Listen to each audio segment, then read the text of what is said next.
Touchdown, Alabama, let's get it. The process, no one can stop this. Hottest show in the streets, I bet you can't top this. Rammer, jammer, yellow hammer, come see how we rock this. Alabama fans, the best, there's no way you can top this. Recruiting news and interviews, just sit back and watch this. Recruiting news and interviews, just sit back and watch this. The process.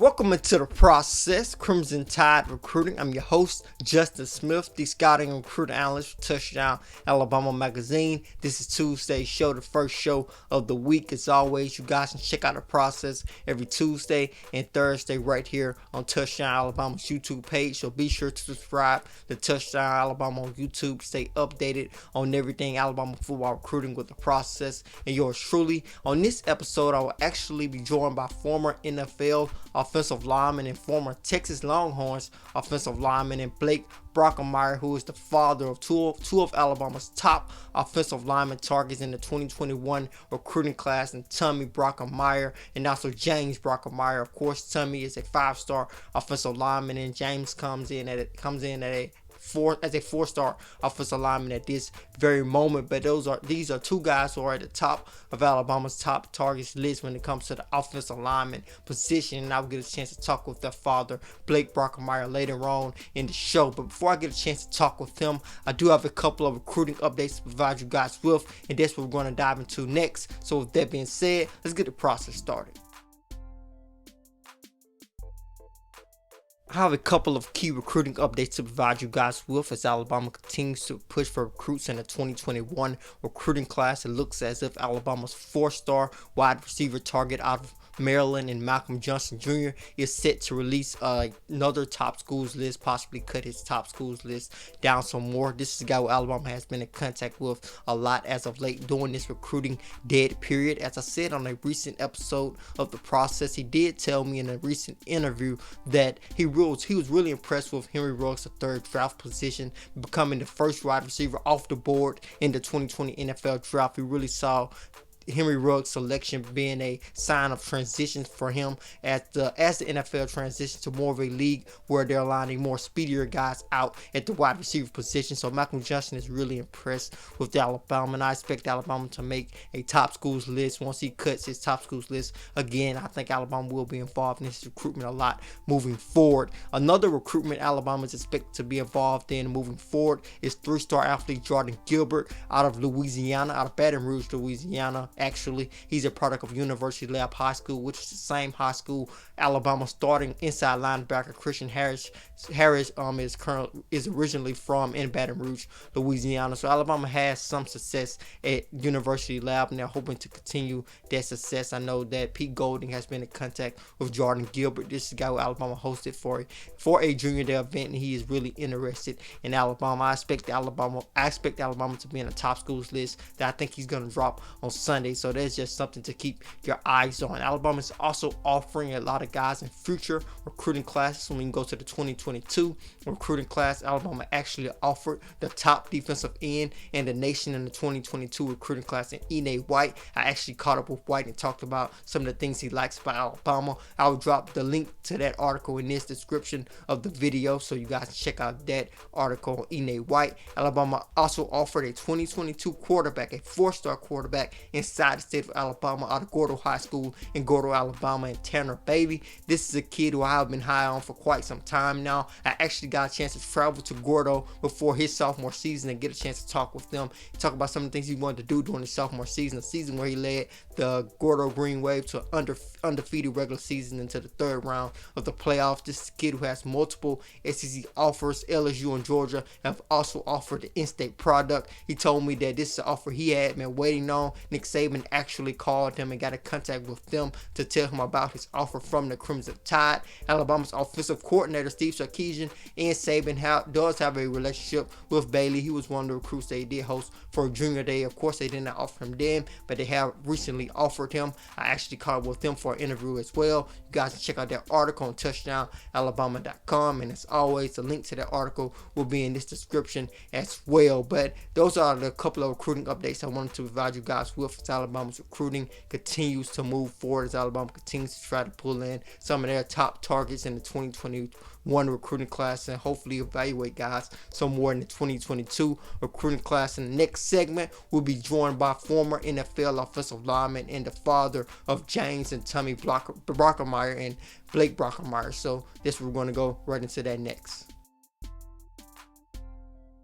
We are now joined by Blake Brockermeyer. We are so grateful to have him on the program today for several reasons. Not only because he's the father of two of Alabama's offensive lineman targets in the 2021 recruiting class, he also had a pretty impressive playing career in his own right. This is a guy who played his college football at the University of Texas, where he started a total of 34 games. He went on to play in the NFL for 9 seasons. He was actually selected in the first round of the 1995 NFL draft as the 29th overall pick by the Carolina Panthers. As I said, he spent 9 years in the NFL, started a total of 103 games. He actually played for 3 NFL organizations when you look at the Carolina Panthers, the Chicago Bears, and the Denver Broncos. He is currently an assistant coach at SMU. He's currently coaching up his boys, his younger twin boys, and Alabama's top offensive lineman targets in the 2021 recruiting class, and Tommy Brockermeyer and James Brockermeyer. So we are so grateful to have Blake on the process today for all of those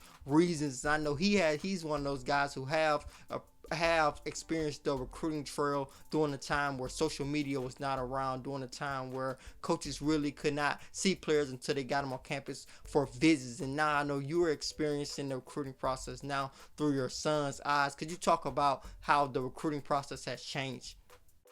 Oh man, everything's changed pretty much. I mean, there wasn't even an internet when I was getting recruited, so Twitter's obviously a big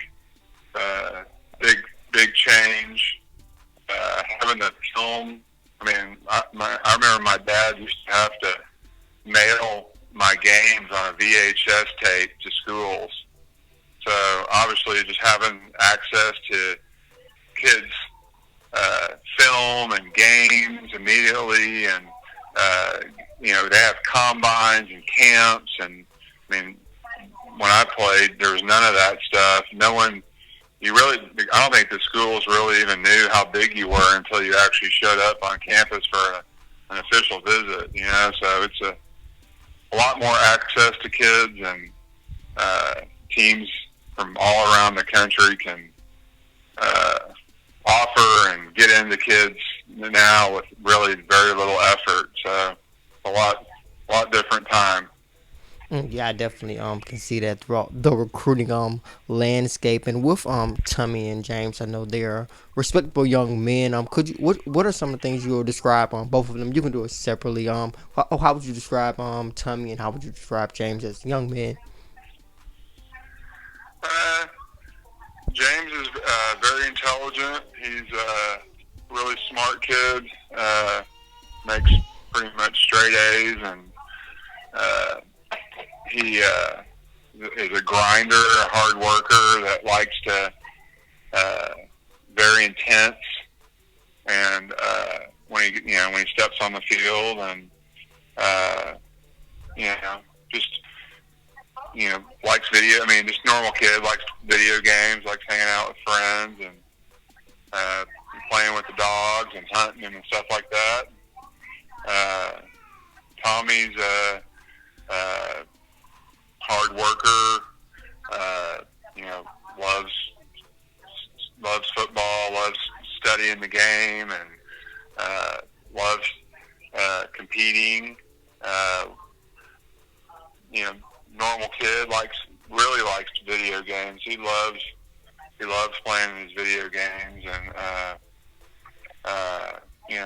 hanging out with his brothers, and just pretty much normal kids. Yeah, I got you on that. And another thing I wanted to hit you on was with them moving forward and getting better. What are some of the things you feel that each of them should look to strive to do and get better to hopefully reach their full potential at the next level or in the future? Well, one of the things, I mean, I've basically been working with them, 6 days a week since this whole quarantine started. So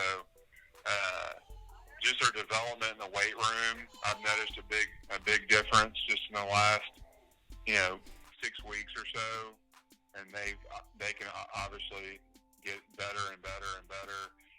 Tommy missed a lot of time in the weight room last year, so he's finally getting back to where he needs to be, but he's still behind. So both of them can develop more there, which every kid in high school can. Their techniques are advanced for their age,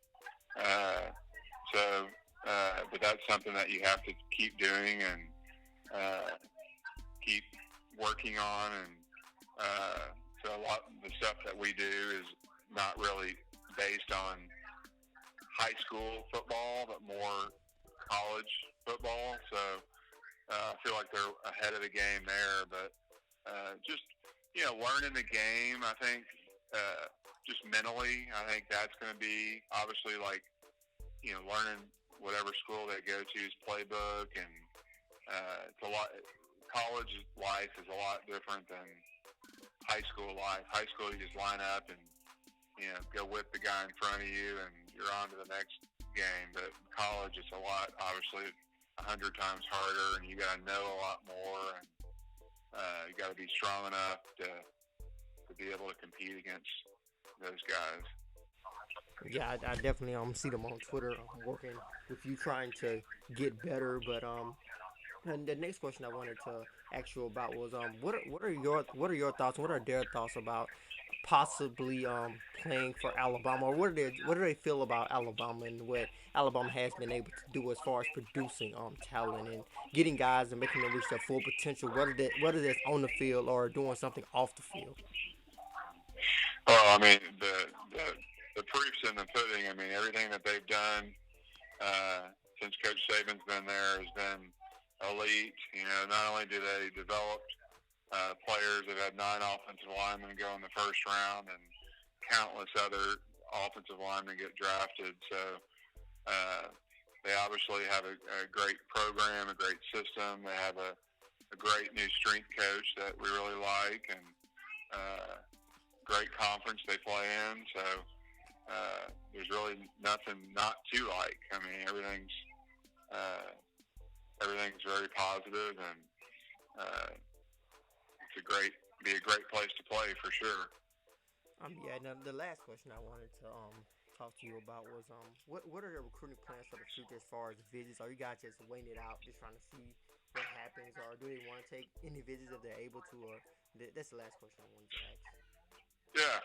Well, we have no idea what the visit schedule is going to be like, but they have a bye week during the season, and then they have, I guess, maybe 2 or 3 weeks at the end of the season where they could take visits. I don't see there being any visits this summer.